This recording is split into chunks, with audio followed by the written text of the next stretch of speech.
Demain, peut-être, on va commencer Saïf Bet. Alors là, Saïf Bet, il y a beaucoup de détails, c'est très compliqué. Je vais essayer, pas sur les mots, parce que ça va être trop... C'est page 238.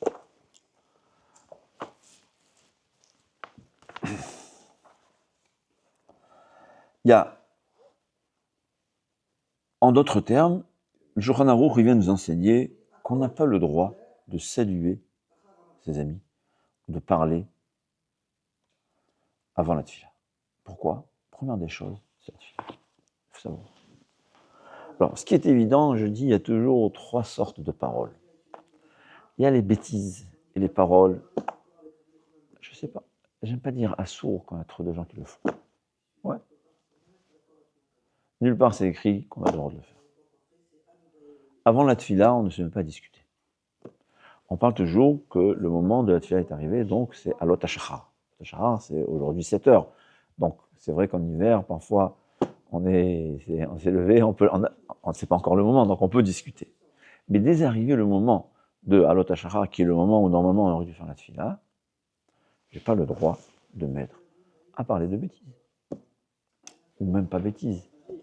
Business. Sauf si j'ai pas le choix, si j'ai une obligation. Ouais. C'est un gérant, le fait un appel urgent, il doit répondre. On dit ça. Il a investi, il voit la bourse aux États-Unis qui doit tout faire une action parce que sinon il va perdre de l'argent, c'est permis. Mais je parle quelque chose qui n'est pas nécessaire. Tout ce qui n'est pas nécessaire,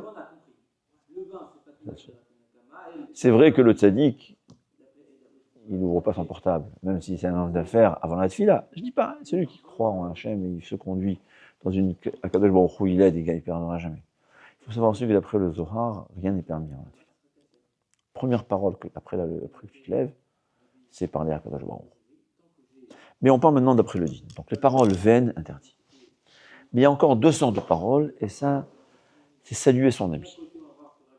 Alors il y a, on va dire, deux façons de saluer. Il y a dire le mot shalom. Le mot shalom, c'est le nom d'Hachem. Quand je dis shalom alechem, ou shalom, c'est-à-dire je te souhaite qu'Akadosh Baruch Hu, c'est intéressant. Ouais, il y a beaucoup de... Il faut donner une fois un cours, c'est quoi le sens de shalom alechem? Pourquoi quand on voit quelqu'un dit shalom alechem? En tout cas, on utilise le nom d'Hachem. Là, c'est beaucoup plus grave que je dire bonjour. En araméen, c'était tsafratava, ou boker tov en hébreu. C'est moins. Il y a une différence. Si j'utilise pour saluer le nom d'Hachem, ou pas. Le Shulchan Aruch, il y a qui a un doute. Le salut en français. Parce que salut en français, c'est pas le nom d'Hachem quand même. Mais c'est la traduction. Alors je ne sais pas pourquoi il y a un doute. Bon, moi j'aurais dit que non, qu'il n'y a pas de doute, parce que ça n'a pas le sens du nom d'Hachem.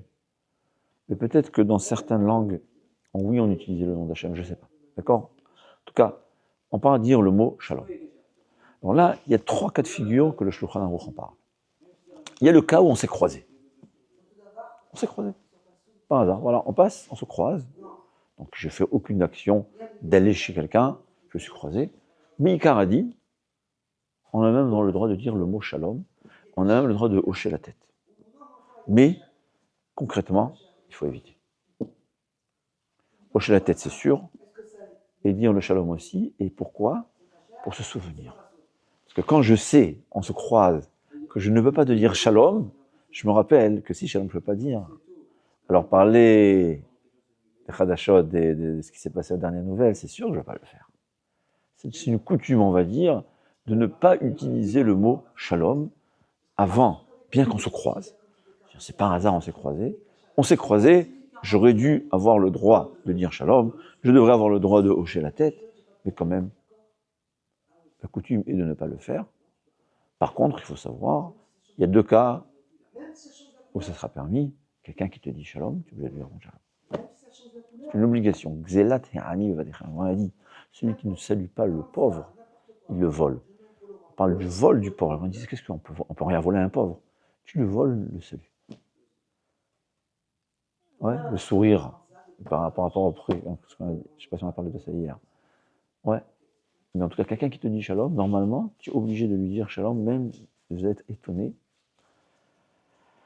Quand quelqu'un te dit shalom, minadin, mikaradin, tu dois lui répondre shalom, shalom. Pourquoi? Alors moi, en général, je lis Shalom Uvracha. Je rajoute quelque chose. Pourquoi? Pourquoi? Quand quelqu'un te dit Shalom, tu dois lui dire 2 fois. Tu sais pourquoi? Il y avait une fois, on dit que Raphaïm de Brisk, quand il était enfant, il y a un copain, il lui a donné une gifle ou un coup. C'est un enfant. C'est un gadolador, mais en enfant, c'est un enfant. On ne peut pas reprocher à un enfant d'être un enfant. On ne peut jamais, rappelez-vous, en chidour, en éducation, on ne peut jamais reprocher à un enfant pourquoi il est enfant. Donc, son ami lui a donné une gifle, Raphaïm lui a rendu 2. Alors, celui avec qui s'est disputé Raphaïm, il a attaqué Raphaïm, enfant, din Torah, chez son père, le Beth Alevi.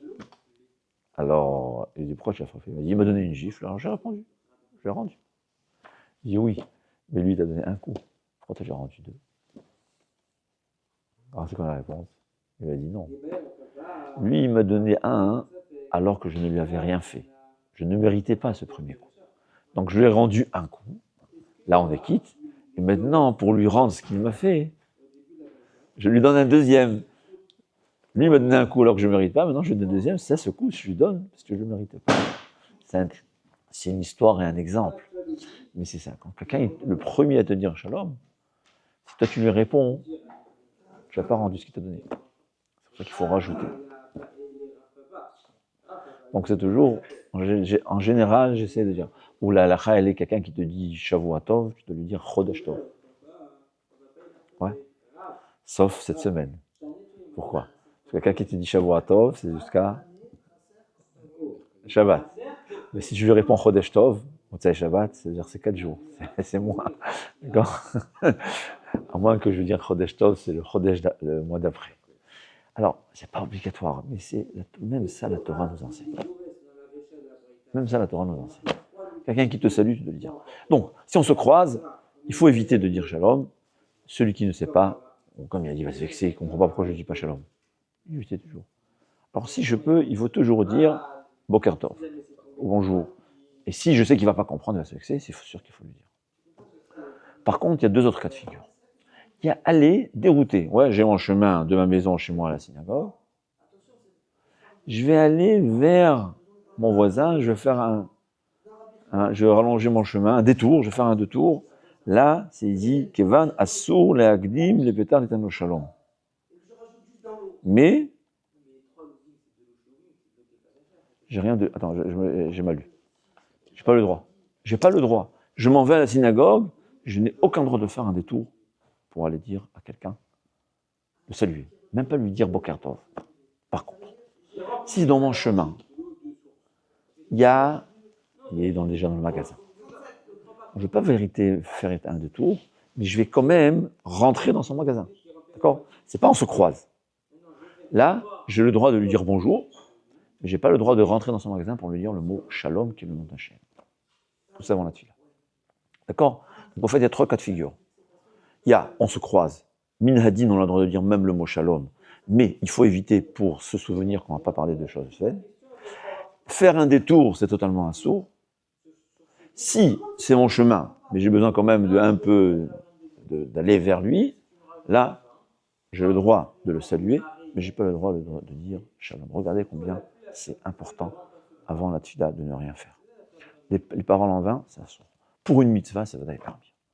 Mon père, il habite à mon chemin, et je rentre chez lui de saluer le matin, c'est une grande mitzvah, c'est à l'honneur d'Hachem. Respecter ses parents, c'est comme respecter Akadosh Baruch Hu. Le Gemara dit même, il dit, respecte tes parents plus que ce que tu me respectes. Car on n'a pas le droit de transgresser un interdit. Mais là où il n'y a pas d'interdit, Hachem, il dit, moi j'ai moins besoin de kavod que ton père. Ou bien quelqu'un qui est en détresse, ou un havel, ça on a le droit. Quoi? Quand c'est une mitzvah, on a le droit de lui dire shalom. Mais sinon, combien c'est important.